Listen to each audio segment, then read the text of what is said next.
সকাল সন্ধ্যে জলখাবার নিয়ে তো আমাদের একটা চিন্তা থেকেই যায়, যেটা টেস্টিও হবে আবার হেলদিও হবে। আজকে এই রেসিপিটা কিন্তু আপনারা বানাতে পারেন, মাত্র 10 মিনিটেই এই রেসিপিটা তৈরি হয়ে যাবে। এই জন্যে আমি মাঝারি সাইজের দুখানা আলু নিয়েছি। আলুর খোসাগুলো একটু চেঁচে দিলাম, আগে থেকে ধুয়ে রেখেছিলাম, দিয়ে আলুগুলোকে একটু ডুমো করে কেটে নিচ্ছি। এবার আলুটাকে আমি সেদ্ধ করব, প্রেশার কুকারে দিয়ে দিয়েছি, তাড়াতাড়ি সেদ্ধ হয়ে যাবে। এবার আমি এর ভেতর দিয়ে দিচ্ছি 1 বাটি কড়াইশুঁটি বা মটর। এবার দিয়ে দিচ্ছি গরম জল, এমন করে দিলাম যাতে আলুটা গরম জলের মধ্যে ডুবে থাকে। এবার আমি একটা সিটি দিয়ে নেব, এর মধ্যে দিয়ে দিলাম সামান্য একটুখানি লবণ, ঢাকনা দিয়ে এবার এটাকে গ্যাসে বসিয়ে দিচ্ছি। আমার একটা সিটি হয়ে গেছে, আরও মিনিট 10 রেস্টে রাখার পর সেদ্ধ করা আলু আর কড়াইশুঁটিটা আমি একটা থালার মধ্যে নিয়ে নিয়েছি। এবার একটা স্ম্যাশার দিয়ে আমি স্ম্যাশ করে নিচ্ছি। আপনাদের কাছে যদি স্ম্যাশার না থাকে তাহলে গ্লাসের পেছন দিকটা দিয়েও কিন্তু আলুগুলোকে আর কড়াইশুঁটিগুলোকে আপনি স্ম্যাশ করে নিতে পারবেন। দিয়ে দিচ্ছি 1 টেবিল চামচ মতো লবণ, আর দিয়ে দেবো 1/2 টেবিল চামচ মতো বিট লবণ। বিট লবণটা দিলে খুব সুন্দর একটা টেস্ট আসে। এবারে আমি এর ভেতর দিয়ে দিচ্ছি 1/2 টেবিল চামচ মতন হলুদের গুঁড়ো, 1/2 টেবিল চামচ ধনের গুঁড়ো, 1/2 টেবিল চামচ জিরের গুঁড়ো, আর দিয়ে দিচ্ছি 1/2 টেবিল চামচ লঙ্কার গুঁড়ো, আর দেবো 1/2 টেবিল চামচের একটু বেশি আমচুর পাউডার, আর ভাজা মশলা দিয়ে দিচ্ছি 1 টেবিল চামচ মতন। জিরে, ধনে আর শুকনো লঙ্কা আমি একটু রোস্ট করে এটাকে গ্রাইন্ড করে নিয়েছিলাম। দিয়ে দিলাম 1খানা পেঁয়াজ কুচি আর খানিকটা কাঁচা লঙ্কা কুচি, দিয়ে দিলাম বেশ খানিকটা ধনে পাতা কুচি, দিয়ে সব কিছু আমি ভালো করে মাখিয়ে নিচ্ছি। খুব তাড়াতাড়ি তৈরি হয়ে যাবে, মাত্র 10 মিনিটের মধ্যেই এই সুন্দর নাস্তাটা তৈরি হয়ে যাবে। আপনারা যদি এই স্টাফিংটা আগে থেকে বানিয়ে রাখেন রাত্রিবেলা ফ্রিজে, সকালবেলা উঠেই কিন্তু 5 মিনিটের মধ্যেই রেডি করে দিতে পারবেন এই নাস্তাটা। আমি এবার ভালো করে মাখা হয়ে গেছে, এবার গোল গোল করে পাকিয়ে নিয়ে চ্যাপটা করে দিয়ে দিলাম। আমি এর ভেতরে একটা করে কিশমিশ দিয়ে দিচ্ছি, এটা তাহলে এই সুন্দর খেতে লাগবে। স্টাফিংটা থাকবে, স্টাফিংয়ের মধ্যে যদি একটা করে কিশমিশ দেওয়া থাকে খুব সুন্দর লাগবে, টক ঝাল মিষ্টি একটা টেস্ট আসবে। একটা ফ্রাই প্যান গরম করে নিয়েছি, তার মধ্যে দিয়ে দিলাম 1 বাটি মতো জল। এবার আমি এর মধ্যে দিয়ে দিচ্ছি 1/2 টেবিল চামচ মতন লবণ আর 1 টেবিল চামচ মতন সাদা তেল। এবার সব কিছু ভালো করে মিশিয়ে নেব। জলটাও বেশ গরম হয়ে গেছে। এবারে আমি এর ভেতর দিয়ে দিচ্ছি 1 বাটি মতন সুজি। এবার আমি সব কিছু ভালো করে মিশিয়ে নেব। অনবরত কিন্তু নাড়তে হবে, নাহলে ডালা পেকে যাবে, দলা দলা হয়ে যাবে, খেতে ভালো লাগবে না। অনবরত নাড়তে হবে। সুজি খুব নরম, তাড়াতাড়ি সেদ্ধও হয়ে যাবে। আমি আবারও 1 বাটি জল দিয়ে দিলাম, মানে 1 বাটি সুজির জন্যে আমি 2 বাটি জল দিয়ে দিয়েছি। অনবরত নাড়তে হবে।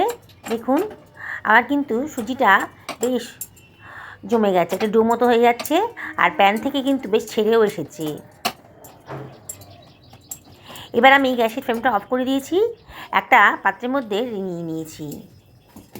সুজিটা এখন একটু উষ্ণ গরম আছে, মানে হাত দিয়ে নিতে পারবো সেরকম একটা গরম আছে। এবার আবার একটু মাখিয়ে নিলাম, নিয়ে এর মধ্যে দিয়ে দিলাম খানিকটা ধনেপাতা কুচি, আর এর ভেতর দিয়ে দিচ্ছি 1 টেবিল চামচ মতো চিলি ফ্লেক্স। দেখতে ভালো লাগবে আর খেতেও কিন্তু খুব সুস্বাদু হবে।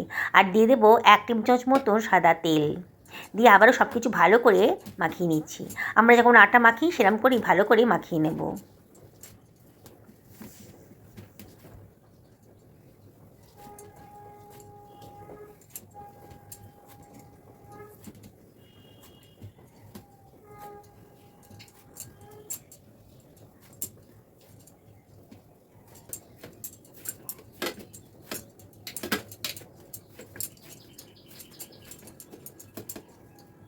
খুব ভালো করে মাখা হয়ে গেছে। এবার আমি ওখান থেকে গোল গোল করে বলের মতো লেচি কেটে নিচ্ছি, নিয়ে হাত দিয়ে একটু বাটির মতন করে নিচ্ছি।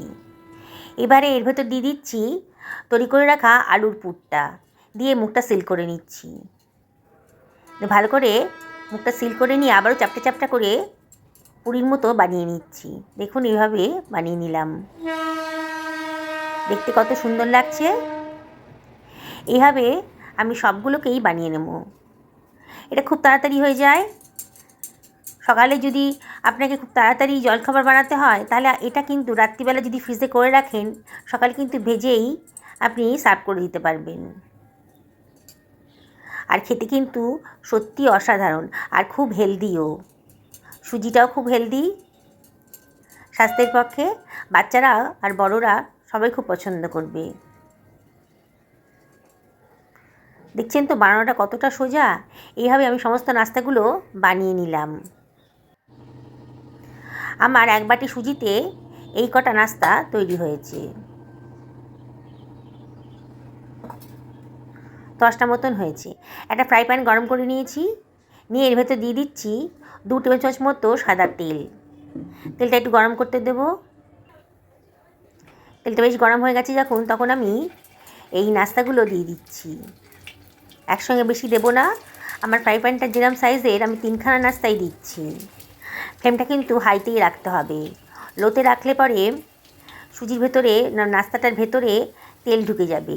একটু হাই ফ্লেমে ভাজতে হবে, তাই অনবরত ওলট পালট করে দিতে হবে যাতে পুড়ে না যায়। আমি হাই ফ্লেমেই রেখেছি, আর বারবার করে এটা ওলট পালট করে দেব। খুবই টেস্টি। আপনারা একদিন বাড়িতে ট্রাই করবেন, বারে বারে করতে ইচ্ছা করবে। এই রেসিপিটা আমার হাজবেন্ড, আমার ছেলেমেয়েরা খুবই পছন্দ করে। বাড়িতে গেস্ট এলেও আমি এই ধরনের টেস্টি রেসিপি বানিয়ে দিই জলখাবারে। দেখুন আমি বারে বারে ওলট পালট করে দিচ্ছি। আমার কিন্তু আস্তে আস্তে কালারটা চেঞ্জ হয়ে গেছে, নাস্তার কালারটা বেশ চেঞ্জ হয়ে যাচ্ছে। আর একটু হবে।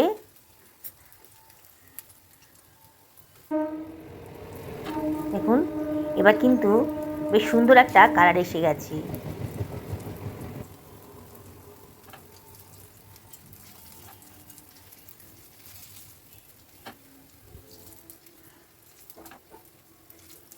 খুব সুন্দর একটা কালার এসে গেছে।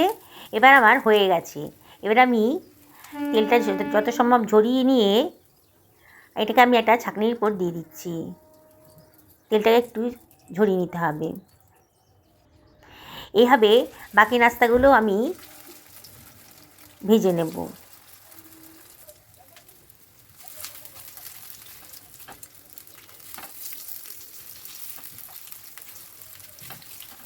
পরেরগুলো ভাজতে আর বেশি সময় লাগবে না, কারণ প্যানটা তো বেশ ভালো করেই গরম হয়ে গেছে।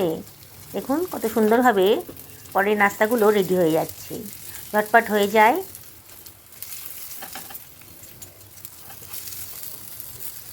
আমি আপনাদেরকে আবারও রিকোয়েস্ট করব, একদিন অন্তত এইভাবে বানান। দেখুন বাড়ির বড় থেকে ছোট সবাই কিন্তু খুব খুশি হয়ে যাবে এরকম নাস্তা পেলে পরে।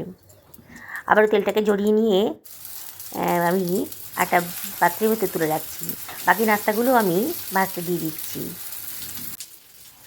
আর বাড়ির সবাই ওয়েট করে আছে। এবার আমি ওদেরকে সার্ভ করে দেবো। দেখুন কত সুন্দর দেখতে হয়েছে, খুব সুন্দর দেখতে লাগছে। বাইরেটা মচমচে আর ভেতরটা নরম, পুরে ঠাসা। এই রেসিপিটা সত্যি খেতে কিন্তু অসাধারণ। আপনারা অবশ্যই বাড়িতে ট্রাই করবেন। আবারও রিকোয়েস্ট করছি। দেখুন আমি একটা ভেঙে দেখাচ্ছি। বাইরেটা মচমচে আর ভেতরটা কীরকম পুরে ঠাসা নরম। সকলে ভালো থাকুন।